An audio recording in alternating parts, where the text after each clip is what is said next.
It would be appropriate to ask a question. What exactly Euromaidan gave to Ukraine and to its people? Did their dream of European integration came true? The answer is clear. It used to be a self-sufficient industrial and densely populated republic of the former Soviet Union.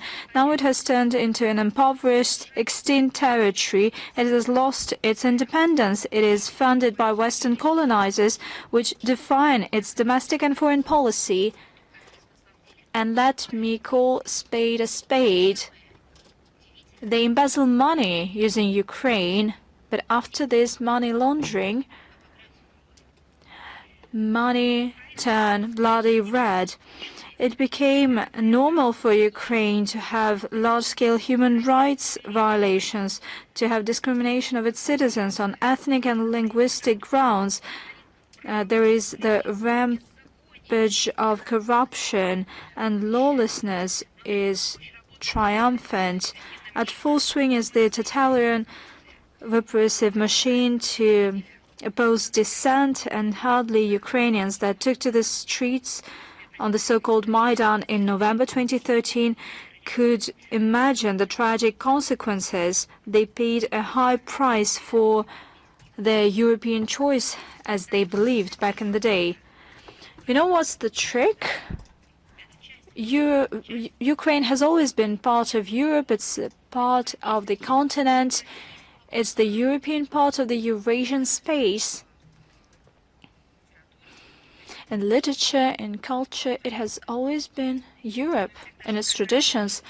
But they were told, no, you have never been a part of Europe, but you can successfully invest and become a part of Europe.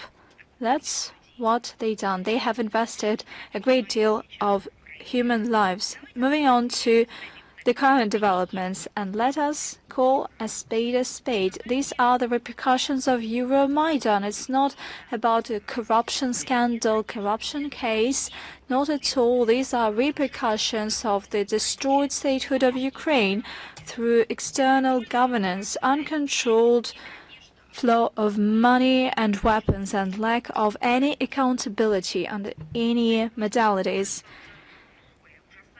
New atrocious details of this scandal are becoming public, but actually we're talking about outright mafia clique, atrocious murderous shenanigans. Due to many leaks, embezzlers on the Bankover Street use quite sophisticated models of seizing funds of their allies.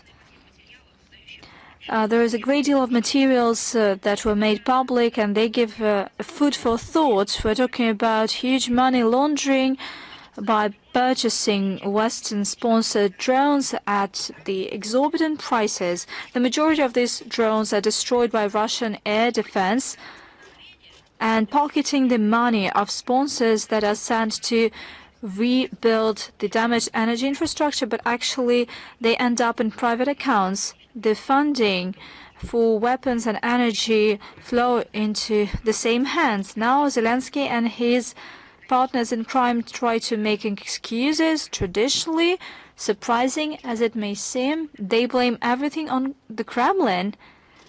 That's the one who is to blame. However, rank-and-file Ukrainians do not buy it.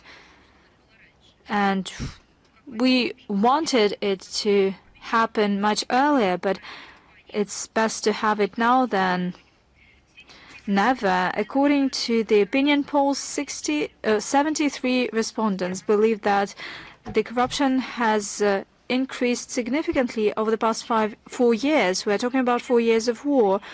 And a quarter of respondents believe that Verkhovna Rada and Zelensky is to blame.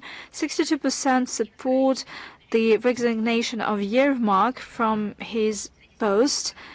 And given the current developments, these figures could be even much more negative for the Kiev regime. According to Ukrainian sources, the so-called Mindich case made Zelensky ratings drop and plummet. Currently, this rating stands at no more than 20%, and I believe this is the kind of indicator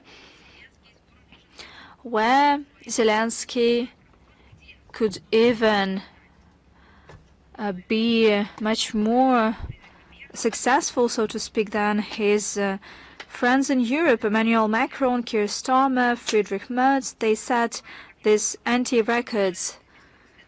The Western party of war, as if nothing happened, continue reckless military and financial funneling of the Kiev regime. On the 13th of November, NATO published a decision of Scandinavian and Baltic countries to allocate $500 million to procure American weaponry.